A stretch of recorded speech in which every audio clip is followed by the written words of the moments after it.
নমস্কার, কেমন আছো সবাই? আশা করছি সবাই খুব ভালো আছো। আমিও ভালো আছি।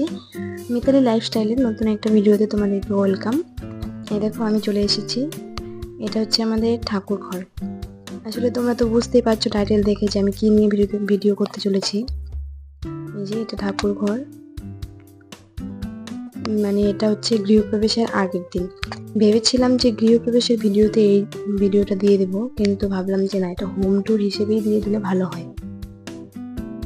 এই যে ঠাকুরঘর থেকে বেরিয়ে আসলাম, ঠাকুরঘরের সামনেটা এই যে এরকম, এটা যে নিচে নেমে আসলাম। ঠাকুরঘরটা আমাদের একদম ছাদে, একদম উপরে। ভেবেছিলাম নিচে করব, কিন্তু মানে আমার হাজব্যান্ড বললো যে না, ঠাকুরঘরটা উপরেই বেস্ট হবে, সেই জন্য উপরেই করা।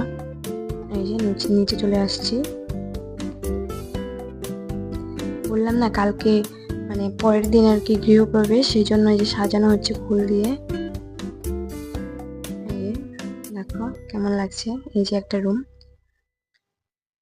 মানে এটা হচ্ছে তিনতলাতে মোট 4টে রুম।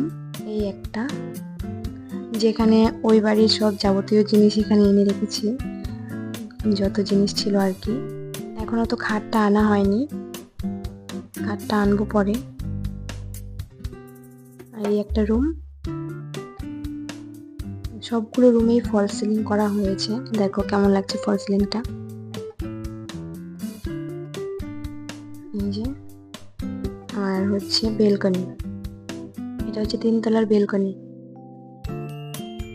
এই বেলকনিটা তো ছোট, আবার নিচেরটা তো বারান্দার মতন আর কি, অনেকটাই বড়। আমরা যদিও এখানে থাকবো না, মানে এই ইসেতে থাকবো না, নিচের মানে দোতলাতে থাকছি। এখানেই থাকার কথা ছিল প্রথমে, তবে ভাবছি না এখানে থাকবো না, নিচেরটাতেই থাকবো। নিচেরটাতে সেই জন্য রান্নাঘরটা খুব ভালো করে করেছি। এতগুলো ঘর তো বানিয়েছি, কিন্তু থাকার লোকই নেই। এখানে এখন বর্তমানে আমাদের দোকান আছে, দোকানের স্টাফগুলোই এখানে থাকে। এটা হচ্ছে ড্রয়িং পেজ। এই দেখো, এই যে এটা আরেকটা রুম। এই রুমটা অনেকটা ছোট, কিন্তু বেশ ভালো লাগে রুমটা, ছোট হলেও সুন্দর। আর এই তো এখানে একটা বেসিন আছে। এই যে আরেকটা রুম। বললাম না সবগুলোতেই ফল সিলিং করা আছে রুমগুলোতে, বাইরেও আছে, মানে সম্পূর্ণটাতেই ফল সিলিং করা। আর এই যে এখানে কালকে পুজোর জন্য সব খরচগুলো এখানেই রেখেছে। আর এখানে একটা অ্যাটাচড বাথরুম আছে। মোট তিনটা রুমের মধ্যে অ্যাটাচড বাথরুম আছে, উপরে 2টা রুমের সঙ্গে আর নিচে একটা রুমের সঙ্গে। এই যে এখানে একটা বাথরুম আছে। আর এই যে রান্নাঘর, এটা হচ্ছে ভোগের রান্নাঘর অ্যাকচুয়ালি। এই রান্নাঘরটাতে আমি রান্না করে গোপুরকে দিই, গোপুর জন্যই রান্না করা হয় এখানে। আর এই যে ড্রয়িং রুম। আর এই যে ভিতর থেকে একটা সিঁড়ি আছে এখানে, 3তলা থেকে 2তলা।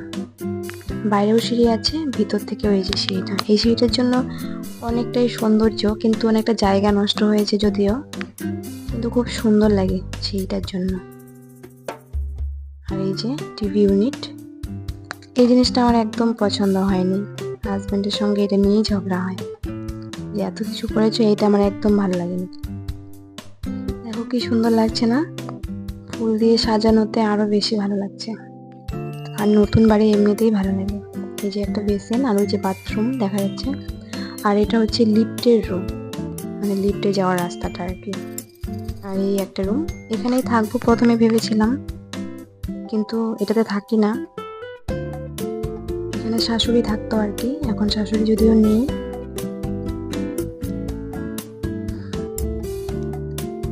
এই যে বললাম না, এই যে এটাতেও অ্যাটাচড বাথরুম আছে নিচে, এই একটা রুমেই অ্যাটাচড বাথরুম আছে নিচেরটাতে। এই হচ্ছে রান্নাঘর, মোস্ট ফেভারিট রান্নাঘরটা।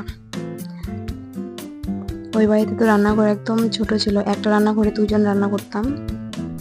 খুব ভালো করে বানিয়েছে আর কি রান্নাঘর। ওখানে আমি দাঁড়িয়েছিলাম আর মাসি দাঁড়িয়েছিল, মানে আমাদের বাড়িতে যে কাজ করে।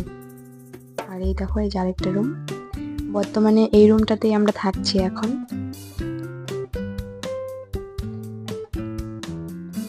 কেমন লাগছে তোমরা অবশ্যই কমেন্ট করে জানিও। আর বললাম না নিচেরটাতে যে অনেকটা বড় বারান্দা, এই হচ্ছে সেই বারান্দাটা।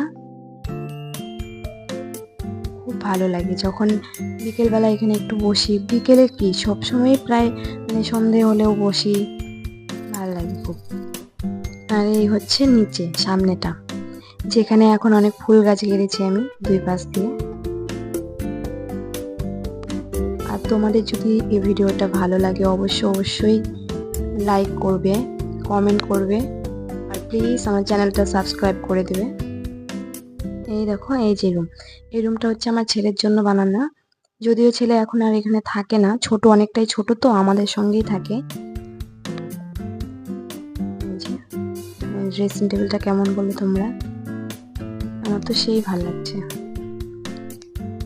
ওয়ারড্রপ আছে এখানে, কোনো রুমে বানানো হয়নি, এই রুমটাতেই ওয়ারড্রপ বানানো হয়েছে। আর এই যে বিছানার ডিজাইনটা আমি আরো দেখার জন্য তোমাদেরকে অসংখ্য ধন্যবাদ।